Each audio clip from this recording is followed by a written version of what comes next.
Top quality और consistent performance के लिए सिर्फ सिल्वर पंप नाम याद रखना।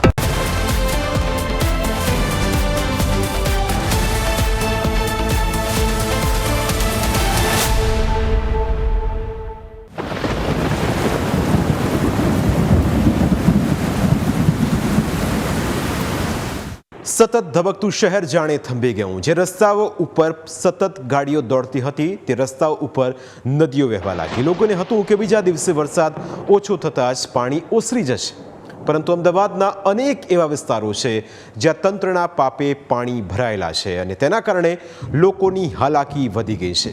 આજે અમે તમને શહેરના જુદા જુદા વિસ્તારોની મુલાકાતે લઈ જઈશું જ્યાં તંત્રની મદદ તો નથી પહોંચી, પણ તંત્રની બેદરકારીથી વરસાદી ગંદુ પાણી જરૂર પહોંચી ગયું છે। સૌથી પહેલાં વાત કરીએ શહેરના પોશ વિસ્તાર બોપલની। બોપલમાં આવેલી ઇસરો કોમ્પ્લેક્સની સ્ટર્લિંગ સિટી સોસાયટીમાં પણ છેલ્લા 2 દિવસથી પાણી ભરાયેલા છે। આ એ જ સોસાયટી છે જ્યાં મોટાભાગના રહીશો વૈજ્ઞાનિકો છે। દેશનું નામ રોશન કરતા ઇસરોના ઘણા વૈજ્ઞાનિકો અહીં વસવાટ કરે છે। જે વૈજ્ઞાનિકો સ્પેસ સાયન્સના મોટા મોટા રોકેટ લોન્ચ કરે છે તે જ વૈજ્ઞાનિકો આજે પોતાના ઘરમાંથી બહાર નીકળવા માટે તંત્રના ફાયર જેટની રાહ જોઈને બેઠા। છેલ્લા 2 દિવસથી રહીશો દૂધ, શાકભાજી અને રાશન માટે હેરાન પરેશાન થઈ રહ્યા હતા। સોસાયટીના લોકો પોતાના ઘરમાં જ કેદ રહ્યા। વિદ્યાર્થીઓ પણ કોલેજમાં નહીં જઈ શકતા। તેમના અભ્યાસ પર તેની સીધી અસર પડી। ये यहाँ पर रोड ऊंची हो जाने के कारण जो है ये डैम की स्थिति बन गई है। जो पानी है जाता नहीं है और D1 इसरो कॉम्प्लेक्स जो है ये सबसे नीचा भाग है, तो पूरा जो ऊपर का पानी है यहाँ आके कैचमेंट में जमा हो जाता है और रोड बनने के कारण पानी को आगे जाने की जगह नहीं है।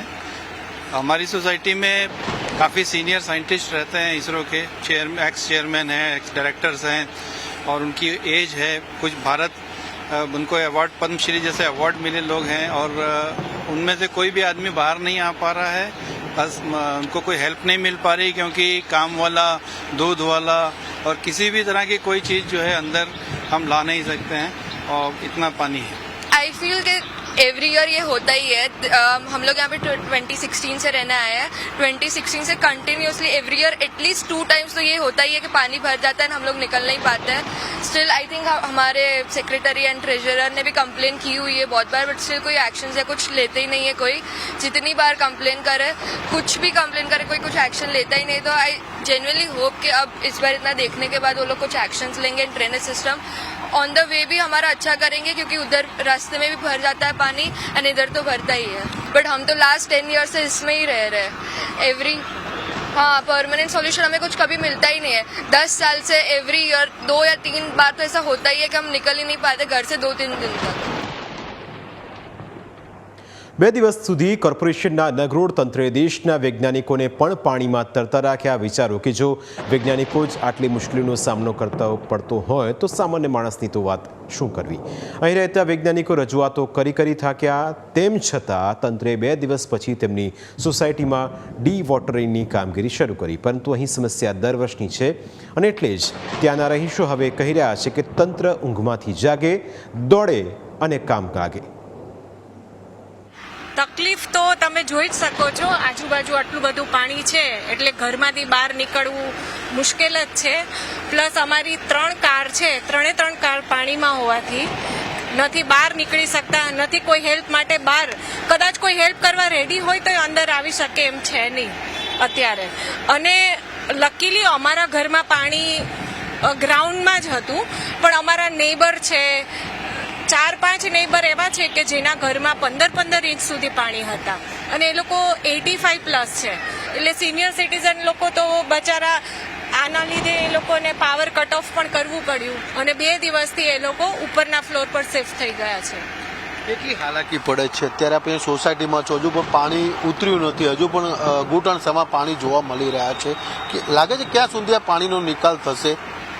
પાણીનો નિકાલ તો જો આ પંપ આવી ગયો છે અને લકીલી હવે વરસાદ ઓછો થાય તો થાય, પણ આ બોપલ આખા વિસ્તારનો પ્રોબ્લેમ છે। એટલે મારે કોર્પોરેશનને એ જ વિનંતી છે કે બોપલ આખા એરિયા માટે સ્પેશિયલી સ્ટર્લિંગ સિટી આખી પાણીમાં ફ્લડેડ છે અને ત્યાં પણ હવે ઘરે ઘરે સિનિયર સિટીઝન તો રહેવાના જ, તો ગવર્મેન્ટે કંઈક આના માટે એક્ટિવલી એક્શન લેવા જોઈએ.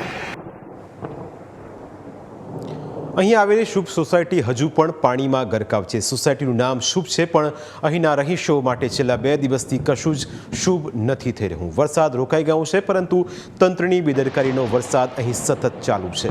સોસાયટીમાં ભરાયેલા વરસાદી પાણીનો નિકાલ હજુ સુધી થયો નથી.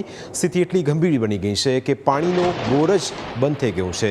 જરા વિચાર કરો કે ચારે તરફ પાણી ભરાયેલું છે, પણ પીવા માટે એક ટીપું પાણી નથી. શું આને સ્માર્ટ સિટી કહેવાય? શું આને સ્માર્ટ મેનેજમેન્ટ કહેવાય? આ તસવીરો કહી આપે છે કે વિકાસ એટલે ફક્ત બિલ્ડિંગો બનાવી નહીં, પરંતુ બિલ્ડિંગો બનાવવાની સાથે સાથે તેના માટે યોગ્ય ડ્રેનેજ વ્યવસ્થા કરવી પણ જરૂરી છે. જોકે અમદાવાદ કોર્પોરેશનના સત્તાધીશો અને અધિકારીઓ ભણેલા ગણેલા હોવા છતાં તેમના કામ સાવ અભણ જેવા છે. રહીશો છેલ્લા 2 દિવસથી ઘરમાં કહે છે તેઓ પીવાનું પાણી પણ પોતાના ખર્ચે પીવા માટે મજબૂર બન્યા છે. તેમ છતાં તંત્ર હજુ ઘોર નિંદ્રામાં પોઢી રહ્યું છે.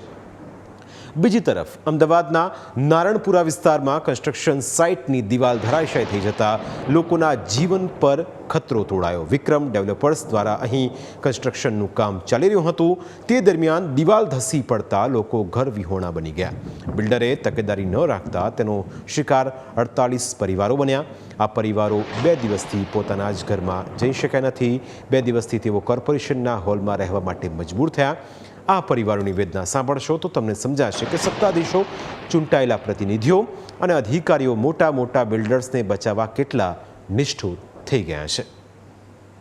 અત્યારે એમને હોલ પ્રગતિનગર હોલ ખોલ્યા છે, તો આ કોઈ મજૂર વર્ગ એવું નથી કે ત્યાં હોલમાં ફેમિલી સાથે બધા ભેગા પડ્યા રહે.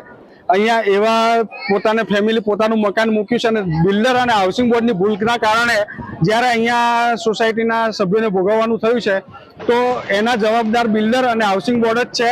ચોક્કસપણે એમને જ આ ભોગવવું પડે, અને જે પણ કંઈ ખર્ચો ભાડા પેટે આપવો પડે, જ્યાં સુધી આ મકાનનો પોઝિટિવ રિપોર્ટ ના આવે, રહેવા લાયક ના થાય, ત્યાં સુધીની વૈકલ્પિક વ્યવસ્થા અથવા તો ભાડા પેટે એમને કંઈક ને કંઈક આપવું પડે, તો જ આ યોગ્ય ન્યાય મળ્યો કહેવાય. બાકી અત્યારે હાલ 48 પરિવારો રસ્તા ઉપર આવી ગયા છે. કોઈ ઠેકાણા નથી, બાળકોના કોઈ ઠેકાણા નથી, ક્યાં રહેવું ક્યાં નહીં. 2 દિવસથી એના કપડાં પહેરીને ફરે છે. ઘરમાં જવા જેવી સ્થિતિ નથી. ઘરમાં જઈને ધસી પડે તો અત્યારે હાલ કંઈ જ પણ લેવા જેવા. અમારી ઘર વખરીને કે એને કંઈ પણ નુકસાન થશે તો એના પૈસા ચૂકવશે કોણ? આની જવાબદારી હાઉસિંગ બોર્ડ અથવા બિલ્ડરે બેમાંથી એકે ચોક્કસપણે લેવી પડશે અને લેવી જ પડશે. જો વાસ્તવિક વાત જોઈએ તો જે રજા ચિઠ્ઠી આપવામાં આવી છે એની અંદર જે ટીપીના રોડ્સ હોય એ રોડ તમારે એવા ને એવા જ રાખવા પડે, એને માર્જિનમાં કટ ના કરાય. એટલે જ્યારે બી આ પ્લાનિંગ થતું હોય ત્યારે એ વસ્તુ પહેલા ધ્યાનમાં રાખવી જોઈએ. એ સાથે ત્યાંથી નીકળતી ગટરોની જે લાઈન હોય એ બી ત્યારે બિલ્ડર અને હાઉસિંગ બોર્ડ બંને જોવું જોઈએ, કારણ કે આ પ્રોજેક્ટ હાઉસિંગ બોર્ડનો છે. અત્યારની જે પરિસ્થિતિ થઈ છે વરસાદના કારણે કે આ બાજુની સોસાયટી રીડેવલપમેન્ટમાં છે, અને ત્યાંના ખોદકામના કારણે બાજુની સોસાયટીના જે રોડ રહીશો છે એમના મકાનો ભયજનક થઈ ગયા છે. તો એ જે 48 લોકોના પરિવારો જે ઘરમાં ગૃહ ઉદ્યોગ ચલાવીને પોતાનું ગુજરાન ચલા કરતા હતા, એવા લોકોને બી અત્યારે વિસ્થાપિત થવું પડ્યું છે. તો અત્યારે ગ્રેન બસેરા જેવી સ્કીમની અંદર એમને ક્યાંક મૂકી દીધા છે, જ્યાં એમના આગળના ભવિષ્યની કોઈ ખબર નથી. તો સૌથી પહેલા એમના મૂળભૂત હક્કો જળવાવા જોઈએ, એમનું જે નુકસાન થઈ રહ્યું છે એની ભરપાઈ થવી જોઈએ, અને એમને સારું યોગ્ય મકાન મળી રહે, તથા વૈકલ્પિક વ્યવસ્થાના ભાગરૂપે બોર્ડ આપે કે બિલ્ડર આપે, અથવા એના પેટેનું ભાડું જે વર્તમાનમાં ચાલતું હોય એ ફરજિયાત એમને મળવું જ જોઈએ. આ એમનો હક છે. અને જો આ આપવામાં કોઈ બી જગ્યાએ આનાકાની હોય તો ત્યાં ક્યાંક ને ક્યાંક તંત્ર અને બિલ્ડર બંનેની બેજવાબદારી દેખાય છે. આવી સ્થિતિમાં લોકો ક્યાં રહે? કોર્પોરેશન જાણે લોકોની મજાક કરી રહ્યો હોય તેવું લાગી રહ્યું છે. આવી સ્થિતિમાં કોર્પોરેશને તાત્કાલિક બિલ્ડર સામે પગલાં લેવા જોઈએ, પરંતુ નિષ્ઠુર તંત્ર આવું કરવાના બદલે લોકોને જ નરકાઘરમાં ધકેલી રહ્યું છે, જે ખૂબ જ નિંદનીય છે. પ્રાઇમ 9માં સમય થયો છે બ્રેકનું. બ્રેક બાદ અન્ય મુદ્દા વિશે વાત.